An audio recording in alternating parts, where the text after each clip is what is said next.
Hello everybody and welcome to my channel. You've reached Sincerely Tracie. I am not in the mood to be on video today. And I hope that's okay with you guys, okay? If you can hear, I'm slightly under the weather. And I don't need to be on camera. Y'all making fun of me, okay?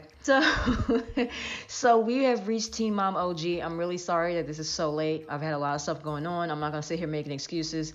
I always tell you guys, I like to post videos on Wednesdays or Thursdays, but hell, sometimes, guys, it's just one of those weeks, and it was one of those weeks for me this week. Let's go ahead and start this review. So we start the scene with Maci. She starts off the season, and Maci says that ever since Ryan threatened her and her family, she went and got a protection order. So Maci goes on to say that Ryan has been struggling with substance abuse and how he checked himself into a 90-day rehab. So Maci goes on to say that Ryan being in rehab was hard on everybody because remember, he was in rehab when Mackenzie was pregnant. And she says that Maci says that she was basically communicating with his parents while he was away. So Maci goes on to say that Ryan is now out of rehab and he sees Bentley when Bentley sees Jen and Larry. And she says that they still have a protective order in place. So she hasn't talked to him. Who is this new character? Every single season, I swear, we get introduced to somebody new. It happens on Young and Pregnant. It happens on Teen Mom 2. And now I think we see, so I guess this is Mackenzie's mom. Mackenzie's mom is here at Jen and Larry and them's house. And of course, Ryan's there. Baby Jagger is there with his cute little ball self. And Mackenzie's there. I wish she wasn't. I thought they both said that they weren't going to be on the show anymore. Anyway, I knew that was too good to be true. So now we get to the scene with Maci and Taylor, who I will actually talk about what they talked about because y'all already know, okay? I'm not going into detail about what Mackenzie has to say. She wasn't talking about nothing anyway, okay? So now we're at Maci and Taylor's house, and Maci says to Taylor that Ryan has been home for about a month now. And surprisingly to me, she didn't say surprisingly. I'm surprised she didn't. But surprisingly to me, Mackenzie actually texted Maci and said, hey, she says in the text that Ryan wants to talk to you. Is it okay if he texts you? So Maci says technically he's not supposed to contact her, but she told Mackenzie, okay, sure. So then Maci tells Taylor that Ryan would like to meet up with her. Maci goes on to say that Ryan had a lot of stuff to say and a lot of stuff to apologize for, but Maci says she doesn't even know if she's in a place to, receive it. Maci says she's not sure she's in a place where she can keep it together. Taylor asks, what do you mean? And Maci says, I'm angry. I'm still angry. And Taylor says, what is it that's making you so angry still? And Maci says, two things, my kids and my husband. And y'all know, as I stated earlier, Ryan threatened them. But also keep in mind, and I'm not trying to give an excuse for Ryan, when you're under the influence of a controlled substance,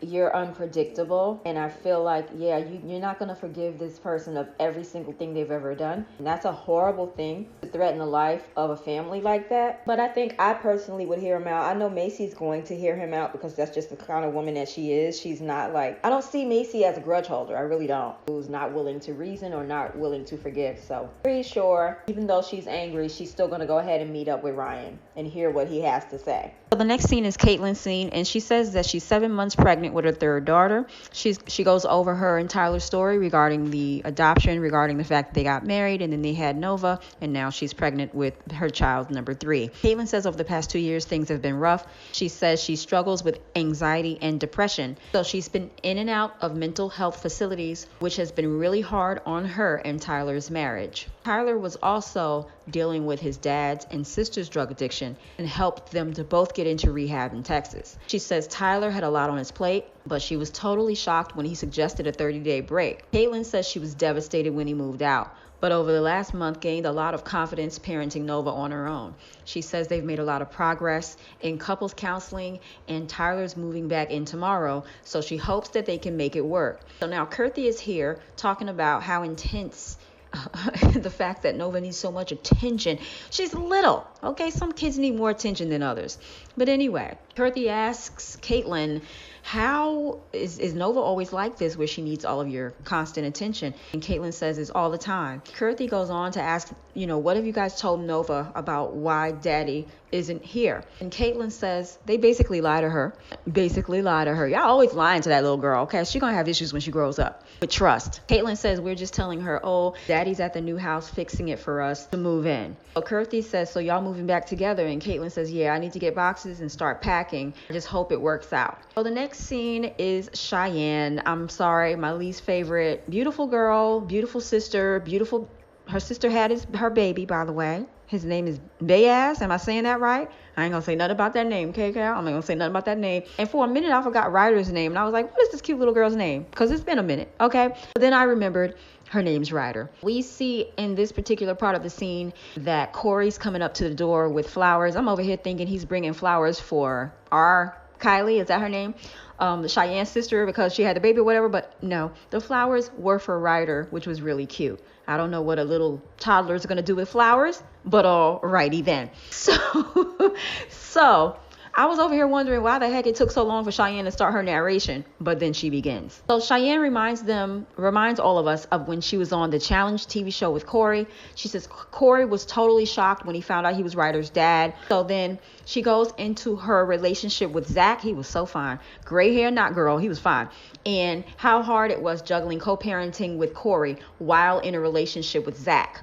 So she says her and Zach, they broke up. She says that the relationship with her and Cory, they changed when they were both single. Cheyenne says that they started hooking up and things got complicated. Well, girl, it got complicated for you because you had emotions involved. And, you have a baby with somebody, you gonna have emotions sometimes. I'm sorry. I mean, I don't understand how you would, as a woman, carry somebody's baby and then not have some type of affection for them for a minute. Okay, so I get it. I mean, it was complicated for Cheyenne, but it was not complicated for Cory because Cory, it was just about sex for Cory. I'm gonna tell you right now, okay? He already stated when they were doing the reunion, he wasn't ready for a deep commitment. Going into the fact that he wasn't ready for a deep commitment, Cheyenne says that after realizing Cory wasn't ready to commit, he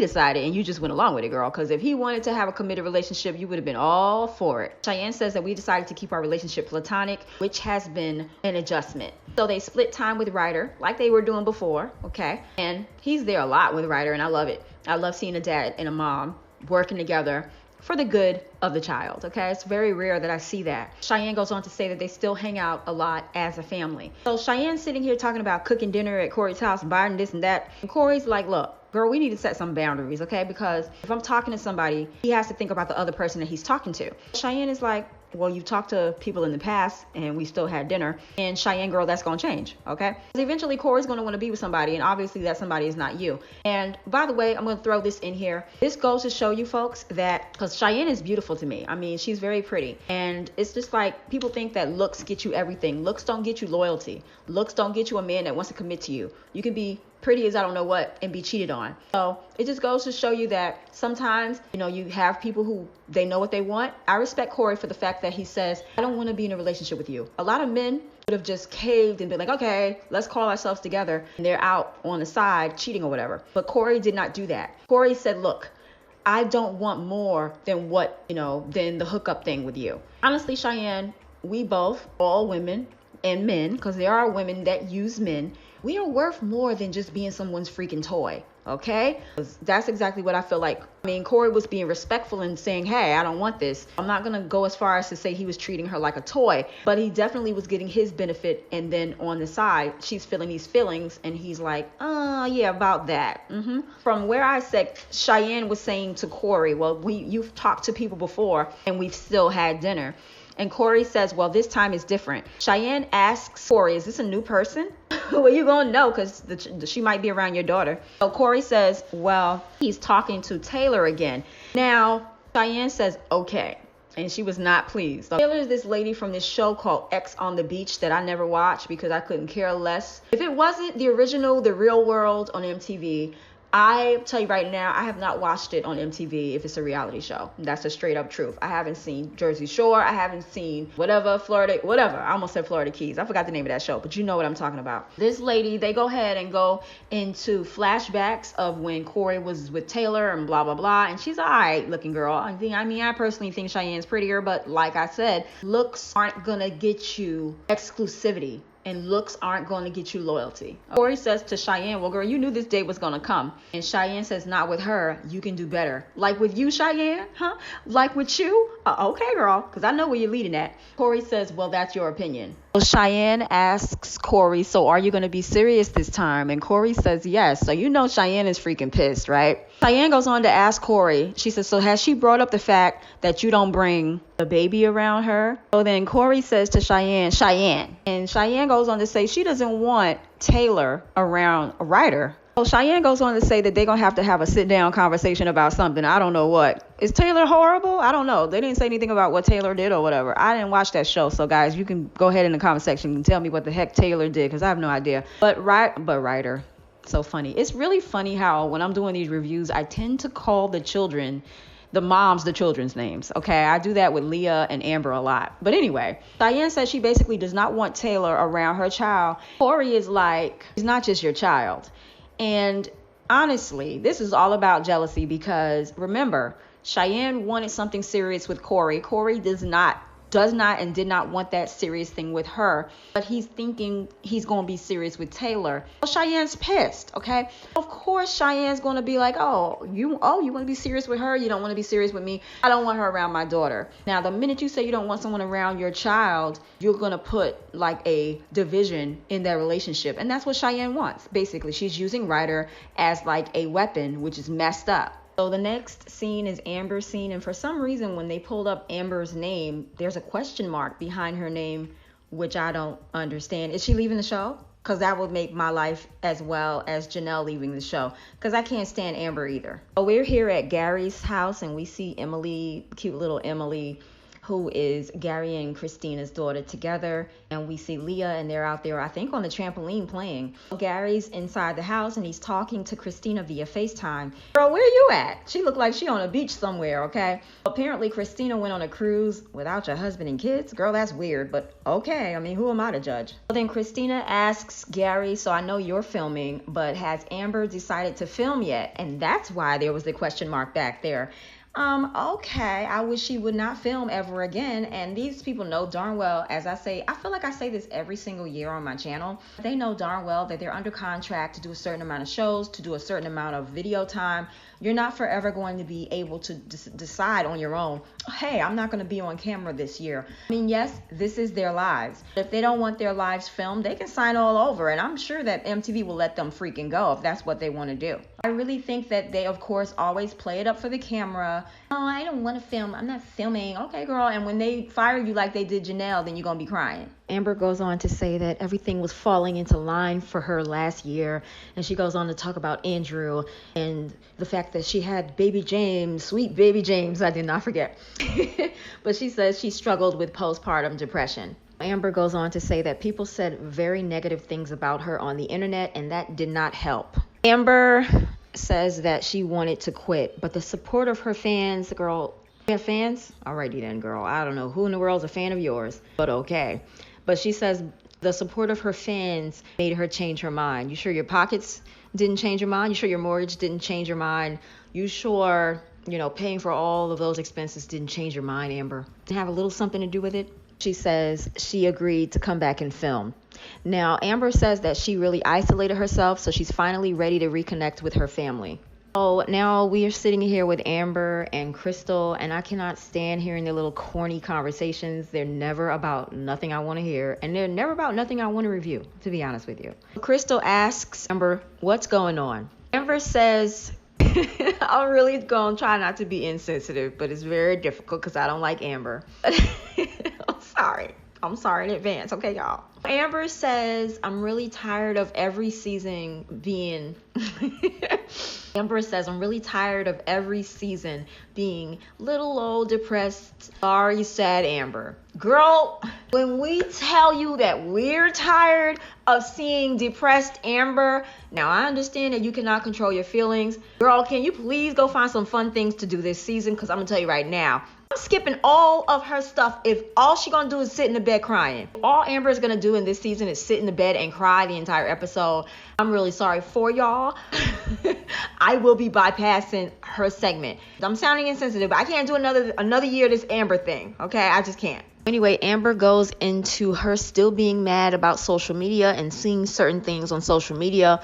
Then I believe I've said this before, stay your behind off social media if you can't handle what the general public has to say, because they're going to have a lot of stuff to say about you, especially because you're on TV. And truth be told, even if Amber was the model mom, which she is not, and didn't have to deal with this depression, they'd still find something to talk about you about. You guys know how it is. Amber, you need to just, I don't know, stay off social media if you can't handle it. He says to Crystal, it really bothers me what they say online. Okay, so stay offline. Stop reading what they say. I know that's easier said than done, but hell, if I knew that something online was going to piss me off, I wouldn't be online. Well, the next scene is Catelynn and Tyler. She's saying that they're basically back together. Their trial separation's over, and they're just basically getting it together, okay? Tyler is in the car on the phone, and he's talking with somebody, probably Kirthy, I don't know. Tyler's talking to this producer on the phone in the car, and he's like, yeah, she's actually been getting up, getting out, doing stuff, other than just laying around on the couch all day. Catelynn says their trial separation's over. They just need to move in the last of their things to the new house. Catelynn says that she grew a lot more independent during the separation. So Catelynn says now that her and Tyler are back together, she does not want Tyler feeling like he's her caretaker again. Okay, so now we're here with Tyler. Tyler, I don't know what the heck you did to your hair. I'm really sorry, but I cannot stand that haircut. I don't like it. So anyway, he's sitting here talking to some friend. I did not catch the name of the friend. I'm really sorry to tell you all. And they're sitting there talking, and Tyler goes on to tell this guy they're in like a billiard. They're in a billiard hall where they play pool. They're sitting down talking. Tyler says to his friend, well, you know, this wasn't even a real trial separation. We literally saw each other like all the time, if not every day, every other day. I don't know what kind of separation that is. That doesn't sound like much of a separation to me. The friend is like, you know, talking to him. And then Tyler's like, space. He just needed space. They basically did their own version of what that trial separation was to be to them. And Tyler says to his friend, like, you know, what is so wrong with wanting space? I completely agree with you, Tyler. I'm with you. I'm not with that haircut, as I said earlier, but I'm with you on needing space. And child, I needed a whole lot of space. In fact, I needed the whole house. So his friend says, yeah, everybody needs space. And Tyler was like, yeah, I got into, you know, meditation and working out. And then after the second week, he was like, okay, I miss my wife. But he said he's never going to sacrifice himself, whereas not doing for himself again. Said that's what the trial separation has taught him. The next scene is Maci's scene, and she says she's not sure how to respond to Ryan's request to talk. And she says that she's worried that all of this stuff is affecting Bentley. You know it is, though. You know it is. Maci says that she reached out to a specialist to help her deal in this situation. Maci calls Ed, the specialist she spoke with before. He remembered the story. And he says, I think it would be best if we spoke in person about how to deal with this Ryan situation. I suppose they're going to meet up. The next scene is Cheyenne's scene, and I feel like Cheyenne's going to give me a lot of drama. Usually she annoys the heck out of me, and she still annoys the heck out of me. Seeing her annoyed at something so petty, cracking me up. I love it. I love it. Cheyenne says that she's upset and that Cory's not going to hang out with them because he's seeing somebody. She says especially because when she was dating somebody, she put him and Ryder first. Well, girl, that was your choice, okay? And he's putting his daughter first. You're the one that don't want the girl around y'all daughter. Okay, so now we're here with Cory and Jose with his fine self. Jose, dang. Anyway, so Cory has Ryder with him, and they're going to sit down. I guess they're in this, looks like an outdoor cafe type situation. Cory goes on to say to Jose, he just came from Cheyenne's and we had that conversation that needed to happen. Jose says, how did that go?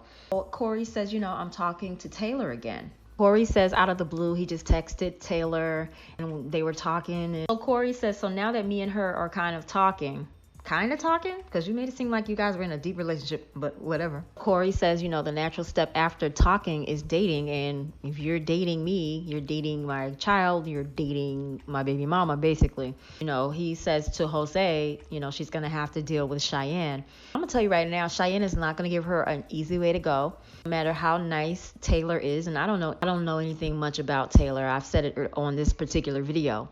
I don't know anything about Taylor. I don't watch that show. I'm not going back to watch old shows. I'm going in this like some of y'all, like I don't know who this lady is, and I'm gonna get to know if she's worth talking about in my review or what. Cory says to Jose, you know, everything was going along smooth, of course, because Cheyenne was getting to spend time with you and be with you. Cory says that, you know, as soon as I bring a girl in the picture, you know, there's gonna be a problem. It's going to be a problem because Cheyenne wanted you to have a relationship with her, especially since you both have a child together. Cory wasn't feeling it. And I see why, because Cheyenne is a bit much to handle. But girl, there is a man out there for you. I just don't think it's Cory. Cory said to Jose that, you know, Cheyenne said something that really set me off. And Cheyenne was like, how, you know, I don't want Taylor around my daughter.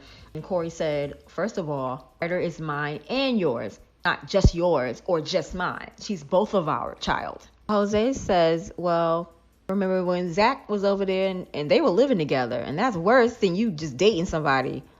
True that, Jose. Cory says that, you know, we both have to have the same respect, and Cheyenne has to see where I'm coming from. Now we're back with Catelynn and Tyler. Catelynn says that when they were separated, Nova was mainly with her. Now that they're under the same roof, they want to get her a routine before the baby comes. Okay, so they put her down for a nap time, and now Nova's in there screaming and crying. I'm going to tell y'all right now, okay? I might be a mean mommy. Because I'm not going up there every 5 minutes or wherever the baby is or wherever that child is, because that's not a baby. That's a big kid in there screaming and crying. Whenever I would tell my sons to go to bed, they want to cry like that, they can be my guests, but I ain't going in there. I ain't checking up on y'all. I know y'all ain't choking. You ain't being strangled by nothing. I don't have any snakes in my house. So Catelyn's sitting there, and she's getting weak, okay? We can see her getting weak. She wants to get up and go in there because Nova's in there screaming, mommy, mommy, mommy. You know, Tyler sits here, and he's telling Catelynn, you know, she knows how you are. She's going to play on your weaknesses. You let her. You know she's going to want to get up when you go in there. So Catelynn caves, and she goes up there to see about Nova. She gets up and she goes into the room, and Tyler's like, here we go. Okay, he didn't say nothing. He didn't make no facial expressions like he did last year. Okay, so here's Tyler's mom coming over, hugging Catelynn, acting like she likes her. I just get the vibe she does not like Catelynn. So Kim says, so y'all are back. You know, first of all, they talk about how the adjustment is going to be with 1 to 2 kids in the house. And Kim says, so y'all back together. Everything's hunky-dory. Peaches and cream. Tell you what I want to do. How can I not sing 112's Peaches and Cream? I mean, she said Peaches and Cream. Kim says, and you guys are still going to counseling, huh? I don't know if you guys caught this, but Catelynn didn't even want to answer her. Catelynn did not answer that. Tyler answered for them.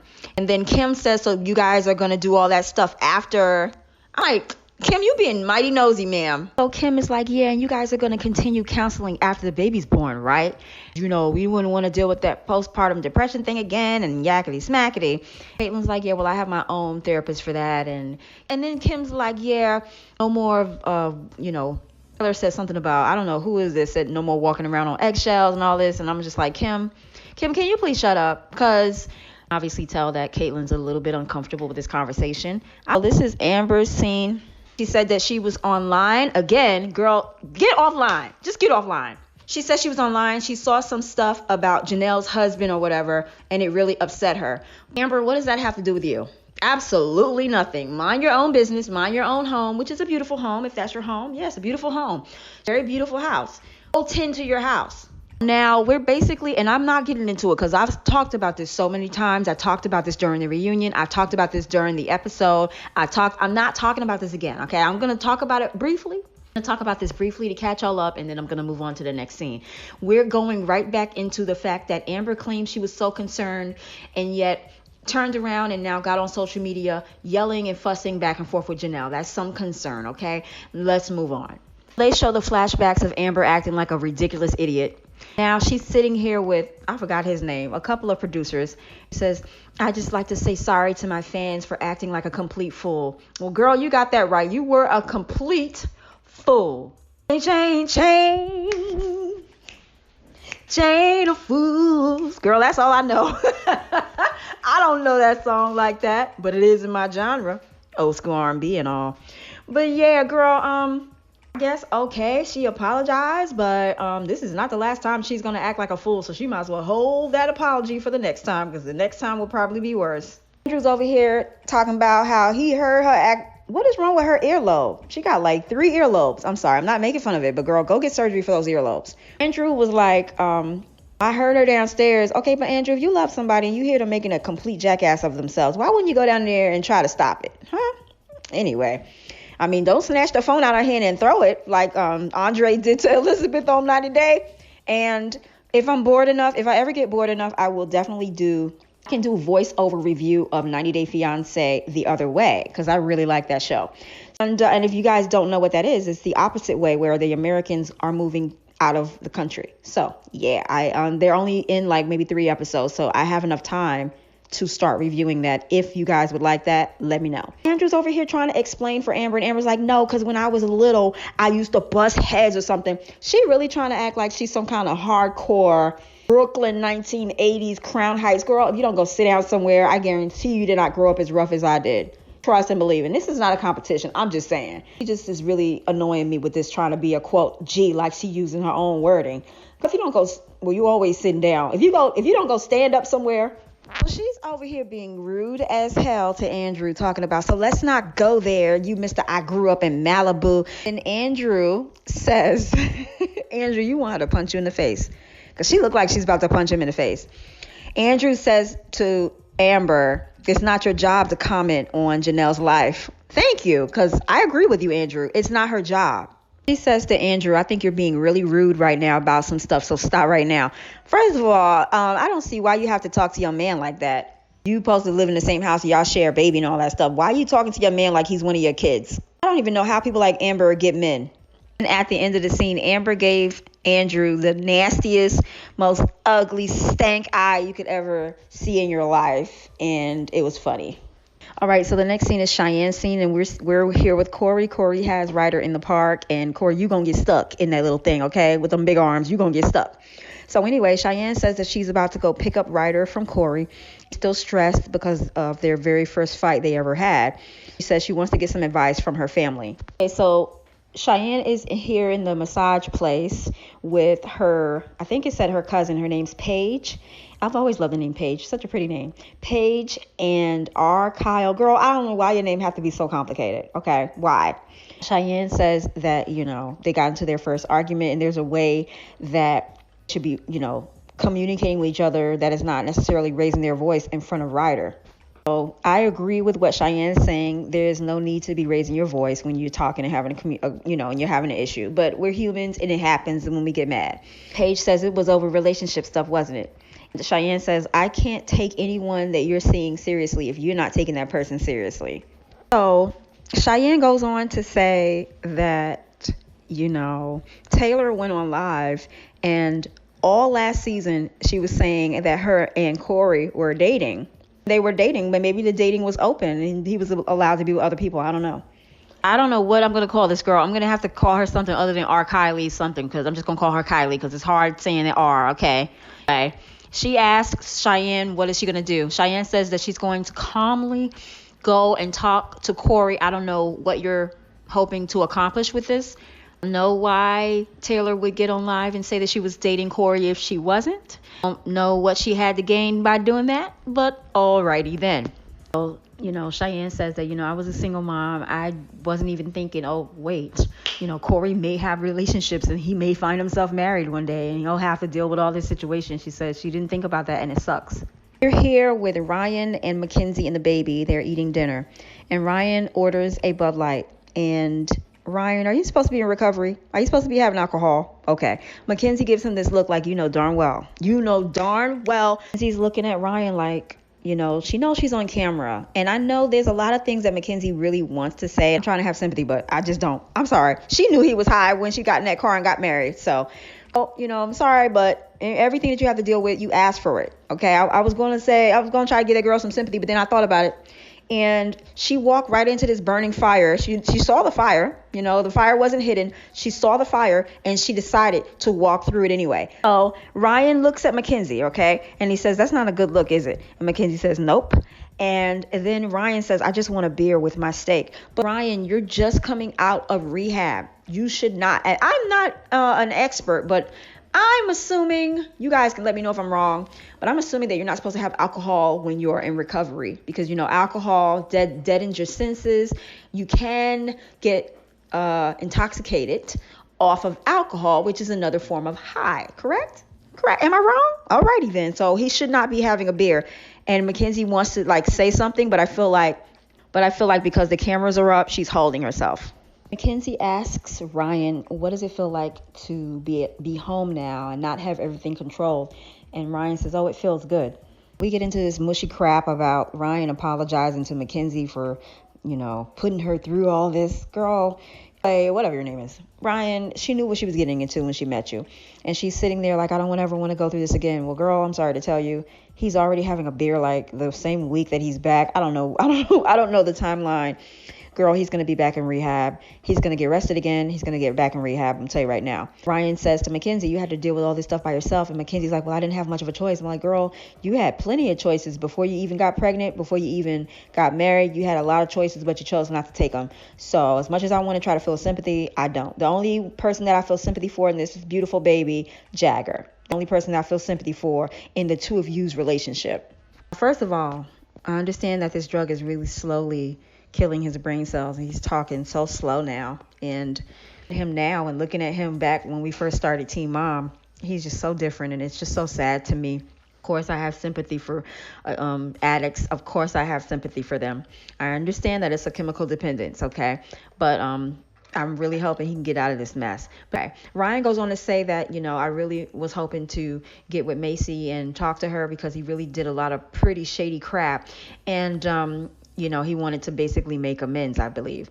Mackenzie says that basically, you need to do actions and less words, okay? And she says that, it would be a waste for you to go away for 3 whole months or 90 days. She says, it would be messed up that you went away from all of us, away from us that long, that it meant nothing, for him to end up back there. Ryan says, well, everything will be okay. And look on Mackenzie's face as she's, first of all, is it just me or is Mackenzie's makeup off? It's this yellow stuff around her eye, around her forehead and her T-zone. Anyway, I don't know what's going on with Mackenzie's makeup artist. Y'all need to work on that. But the look that Mackenzie's giving Ryan is that I don't believe you look, okay? Now, we've all seen this look before. Catelynn says she doesn't want Tyler to feel like he's walking on eggshells around her again because she's stronger than she was before. And I'm not singing that Britney Spears song, even though I'm tempted. Catelynn says she wants to communicate openly so that resentment doesn't build up. So Catelynn and Tyler are sitting down talking, saying that the separation was good for both of them. And Tyler was saying how it helped him to get back on track after 2 years of craziness. Basically, she's got her own, okay, like that Jamie Foxx song. I'm doing a little too much singing in this video. So anyway, Catelynn says that, she got to a point where she realizes that she can do it on her own, and she doesn't want to do it on her own, but she knows that she could if she had to. Now we're back with Amber, and we're still talking about this stupid Janelle Amber thing, and I'm already all the way the heck over it. So Amber says that she's not proud of the way she behaved in regards to Janelle. So she decided to go on Catelynn's podcast and probably clear the air and throw all of her apologies all over the place. And they're going to land right on the floor. Already seen this, I believe, on Teen Mom 2. And I am not going to even go into what she's talking about because we already did this. We already did this on Teen Mom 2. So now Amber has shown up at the podcast that we've already gone over. And yakety smackety, I'm going to the next scene. I don't care. Back with Catelynn and Tyler. Catelynn says that things are going to be changing as soon as that baby comes. And she says that stronger than she was before the separation. The scene is Cheyenne's scene. She says that she's picking up Ryder from Cory, and she does not like how they argued in front of Ryder the other day. So she wants to talk to him about their first serious fight as co-parents. So Cheyenne comes. Is that a hotel room he's in? I don't know what kind of room that is that Cory has. But anyway, so Cheyenne comes and she sits down and she says, look, I don't mind us having disagreements in front of Ryder when we, getting passionate. But when it comes to the point of us yelling, that's a problem, which I agree with. And she was telling Cory that Kyle was like, you know, I never heard him raise his voice like that. So, girl, I will be calling her Kyle from now on. We're going to drop the R because I don't have time for the R, Kyle, Killy, Kyle, whatever. Okay, that's too much words. And Cheyenne is like, you know, I'm just think we should just, you know, communicate in a healthier way. And Cory's like, that was like the first argument in like 2 years. And she's like, I know, but, you know, for the future. So anyway, Cory says, you know, you just really got me heated when you were like acting like Ryder was only your child and she's not going to see so-and-so. So Cheyenne starts crying, okay? And I'm not going to sing Flex, even though I want to. I'm not going to sing Flex by Mad Cobra. But so Cheyenne is here. Her voice is breaking. And she's like, you know, I thought I was going to be a single mom with no help or whatever. Nobody. I thought I had her to myself. Now I have to share her. And it's hard. It's harder than you think it is half the time. Well, Cheyenne is basically telling Cory that it's hard even when the baby's not with her on the weekends. And Cory's like, well, you never expressed to me that it was hard for you. I'm like, why would she? I mean, y'all trying to keep this platonic? Okay, so she doesn't need to get into her personal feelings about how she feels about everything. So the next scene is Maci's scene, and she meets up with Edward, the counselor, who doesn't want his last name posted on MTV.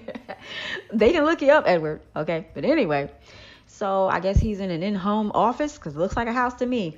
So anyway, they're going to sit down and they're going to talk about how to deal with Ryan. Counselor says that maybe she could use this dialogue as an incentive for him. For example, you know, maybe we can have some sort of, I don't know, what's the word he used? Reconciliation, I think he used, of some of the stuff that happened based on you doing this. So the counselor says, you know, say to him, you know, maybe you need to take a parenting class or, you know, take a parenting class, call your kid twice a week, take him out somewhere fun, and then we can talk. And, you know, Maci's agreeing with that, like, oh, that's actually a good idea. And it is a good idea, actually. And the counselor says to Maci, it seems to me like he's not being much of a father to your child. Well, you got that crap right. And it's really sad because Bentley is old enough to understand everything that's going on. It's one thing when the child's a baby and they don't know. So they continue the conversation, and it's basically what they were talking about. Okay, you know, setting up some type of way where Ryan can basically prove that he wants to be a better father. Okay. Anyway, this is the end of the video. I cannot believe I got through this. I have 2 more videos that I have to film. I will probably be doing the second video on voice again. I hope that's okay with you guys. I am not sure if I will be on camera for episode 3 because I might want to knock all 3 of these out in one night or whatever. But I will be back on camera starting next week, Monday, for the new episode of Teen Mom OG. Thank you so much for your patience. I know it's been late, and I apologize. And more videos coming up for y'all. Anyway, guys, thank you so much for watching my channel. Make sure you like, comment, and subscribe. And I'll talk to you guys in the next video. Bye.